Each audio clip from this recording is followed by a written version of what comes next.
Good morning, Dan and Amy. So it turns out that Jim Comey, not the only one blurring the lines between fiction and reality. Best-selling thriller writer Joseph Finder has a new book out that is quite timely in its plot and the questions it poses. It's called The Switch, and the tag on it, the National Security Administration knows our secrets. What would happen if we knew theirs? Oh.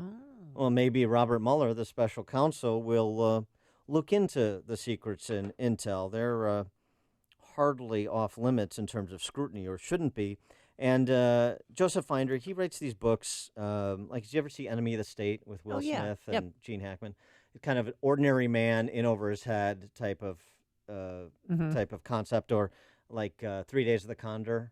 With it was the James Grady book, but Robert Redford, the CIA analyst, he comes back and all his colleagues are murdered, and then he's got to figure it out. So the book again, Joseph Finder. The book is The Switch, and we're pleased to be joined by Mr. Finder now. Thanks so much for joining us. Appreciate it. Good morning. Great to be here. So what was it? I know you write thrillers as a profession, and so the area of intelligence is a fruitful one. But what was it that led you to pick this specific question to explore through your story? Well, the whole idea of classified information, what is secret and what is not, and how dangerous secrets can be, has sort of been out there for the last couple of years. And I began to play with the idea of a powerful female senator who has been careless with classified information. I'm trying to see. Is that right? Where did you get that from? Yeah. I just clearly out of the ether, just made it up. And this senator, she leaves she mixes up her MacBook with somebody else at an airport, correct? The character is Michael Tanner? Right. Exactly. So Michael Tanner, the hero of the book, is just a regular guy who's going through airport security one day, and on the other side of the X-ray machine, he picks up his MacBook Air, and without knowing it, he's picked up an identical one that belongs to someone else, and that someone else is a U.S. senator. And on that laptop is classified information. And so begins my hero's sort of journey. Now, was that MacBook, was that the senator's MacBook, or was that her aide who's married to somebody who's pleading guilty for sexual crimes? This one in my book belongs to the senator, but in fact we see the story of the senator through her chief of staff, and it turns out to be her chief of staff versus our hero Michael Tanner, and what's going to happen with this classified information, which turns out to contain some explosive secrets involving the National Security Agency. And of course, and about anything to do with Russia, perhaps. Yeah.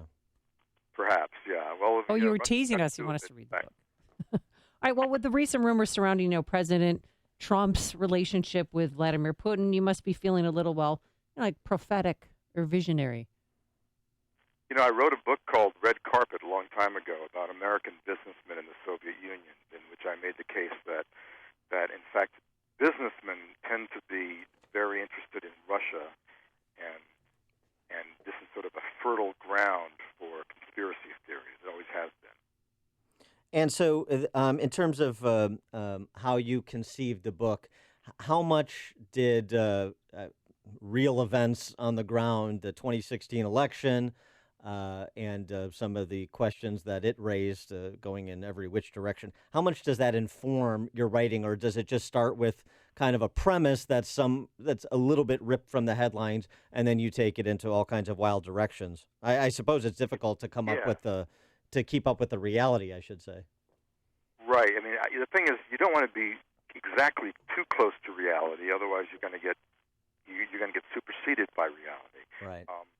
This was, not only did I deal with classified information because of the election, but also because of that Edward Snowden reveal a few years ago about how much the NSA is listening to us, how many secrets the NSA knows and is able to sort of penetrate. What has ever happened to our sense of privacy? I've got a character in the book who says to Michael Tanner, "Privacy, no such thing anymore. Get over it." Speaking of privacy, you have had a bit of interaction with our friends, in quotation marks, over there in Russia. You had an appearance on a Russian television station, and I suppose in promotion of your book. And then what happened?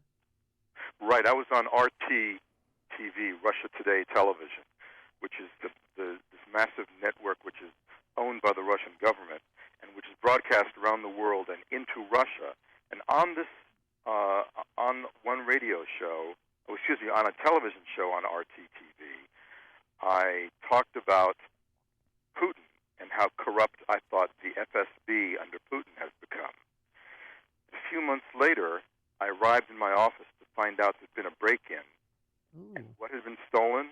My backup drives and my computer mice. Really? And I brought in some sources of mine. I called up a source and I said, who could have broken into my office? Why would they do this? And eventually one of my sources was in the FBI who reminded me that I'd been on Russia TV, and who said that in fact the FSB has got assets over here, and if they think you have information that is of use to them, and sure enough I have sources in the CIA, that would explain why there'd be a break-in. And I said, so why did they steal my computer mouse, and my assistant's mouse? Mm-hmm. He said, so you'd notice. Oh. So this was wow. this was a warning. So, yeah. So did they ever dust for It was a prints or warning. find out who did it? Did you ever call the police? What's that? I said, did you ever call the police, and did they dust for prints to see who could have done it? Yeah, I called the police. There were no prints. Mm. Whoever had used gloves.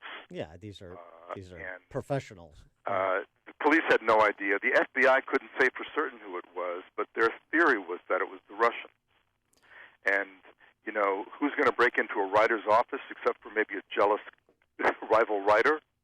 Right, yes. It didn't make any sense to me. So the only thing that makes sense is that it was the Russians breaking in. And, people, we sort of think of spy novels and fiction as being so removed from our reality.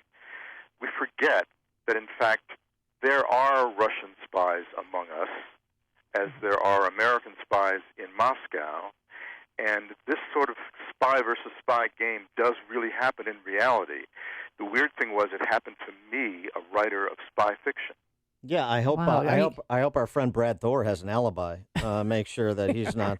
Well, are you always looking over your shoulder now, or are you always concerned that they're still watching you? Well, the one thing that got me nervous is that the FBI told me not to visit Moscow again. I've been there a number of times because they said that in fact the rules are different over there, and foreigners, Americans, can be killed. It does actually happen. Mm-hmm. So even though it sounds paranoid, I have refused to visit Russia ever since. Well, I mean, this is. I don't know what's going to happen. Well, it's kind of like what it's like good comedy. Good comedy is based in reality, right? It's kind of the same thing with these spy novels and thriller novels. Yeah, only I just sort of thought, this is not funny. Yeah, no, Yes. I understand the difference. Yes, for sure. Well, that's how good his fiction is. That's how good Joe Finder's fiction is. He gets Russian former KGBs interested, and of course the tip off that it was Russia was. They left behind an 8x10 glossy of Vlad Putin saying, "Don't visit Moscow." So that was how the FBI sussed out the case. Very good. They might as well have done that. It really, taking away my computer mouse made me realize that is what got my attention. In fact, the fact they wanted me to know that they had been in my office. Well, That's so creepy. Now it is creepy. And now, of course, I put in a pretty high-tech alarm system and pick-proof locks and all that kind of thing. As far as I know, I haven't had a break-in since. Well, as good as his real-life stories are, his fictional stories are even better, which is why you should pick up the book, The Switch. He is Joseph Finder. That is his new book, best-selling New York Times author. Joe, thanks so much for joining us. Good luck with the book. Thanks for having me. Great to be here. And he joined us on our turnkey.pro answer line.